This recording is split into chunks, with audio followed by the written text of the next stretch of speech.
Okay, what if I told you that you could get the core lessons of an MBA, but in just a few minutes? Well, that's exactly what we're going to do right now. We are building your Visually, or Lightning MBA, using the playbook from business guru Professor Rajiv Gupta to unlock the secrets to building a business that actually lasts.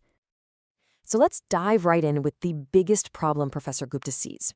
Way too many Indian businesses run on jugaad, just makeshift solutions and improvisation instead of solid systems.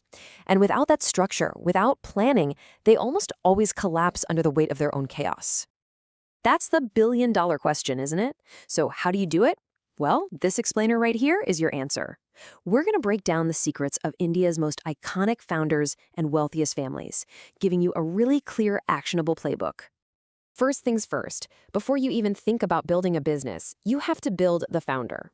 I mean, the entire enterprise, everything, rests on the mindset and the character of the person right at the top. According to Professor Gupta, this part is absolutely non-negotiable. Before you write a single line of a business plan, before you ask for a rupee of funding, you need crystal clear written down answers to these three fundamental questions. Where are you going? Why does it even matter? And how, step by step, are you going to get there? Now, to really get this founder's mindset, let's look at a pretty fascinating example. What would a superstar, and let's be honest, a legendary businessman like Shah Rukh Khan teach his own son about building real wealth and a legacy that stands the test of time? It all boils down to three core things. Grueling, relentless hard work. I'm talking 18, 20 hours a day. Then, genuine humility. And finally, treating every single person with respect. You see, it's not about the glitz and the glamour at all. The founder's character is the absolute bedrock of any great company. Okay, so you've got the founder mindset down. Now what? Where do you actually apply it? The answer to where the real, sustainable money is made in India, well, it might just surprise you. It's definitely not in the flashy industries that grab all the headlines. For today's generation, the most profitable businesses are often the ones they try to avoid: manufacturing. Yeah, I know, it's not sexy, it's repetitive, it's gritty. But here's the thing the professor points out. No country in history has ever become a superpower on trading alone. Manufacturing is the engine. And this is brilliant because it shows you exactly how you can get into a massive industry like renewable energy with almost zero capital. You don't need $1 billion on day one. You start by providing a service, you learn the entire ecosystem from the inside out, and then you slowly, patiently climb the value chain until you own it. Building the business is just the first half of the game, but managing the wealth that comes from it, that's a whole different ballgame. It requires a completely different playbook. And here's the blueprint the super rich follow. Okay, the core idea here is actually pretty simple, but it is incredibly powerful. You have to mitigate your risk. And that means diversifying not just your assets, but also diversifying the people who manage them. You just never, ever give one person or one firm total control of your money. Okay, let's get super practical for a second. Let's say you're starting out with 1 lakh rupees. What is the absolute smartest way to make that money grow? And the answer here is refreshingly simple. Don't overcomplicate it. Just find a top-performing mutual fund, put your money in, and let the power of compounding do the heavy lifting for you. But what happens when your capital is a lot bigger? Let's say 1 crore rupees. Well, the game changes completely.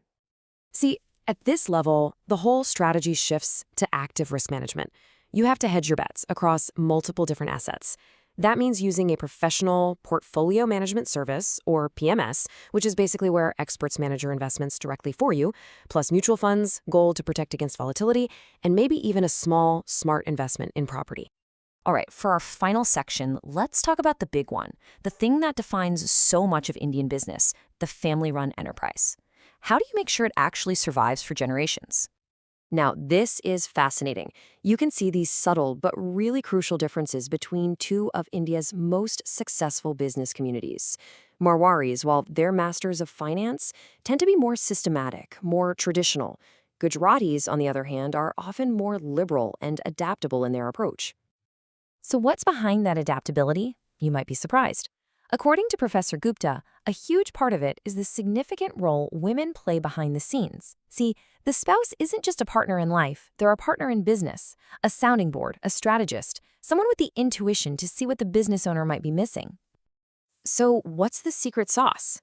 I mean, how is it that some families make it for 5, 6, even 7 generations, while others just fall apart after one? The answer, and you gotta be ready for this, is brutal honesty. The most successful families live by a simple truth.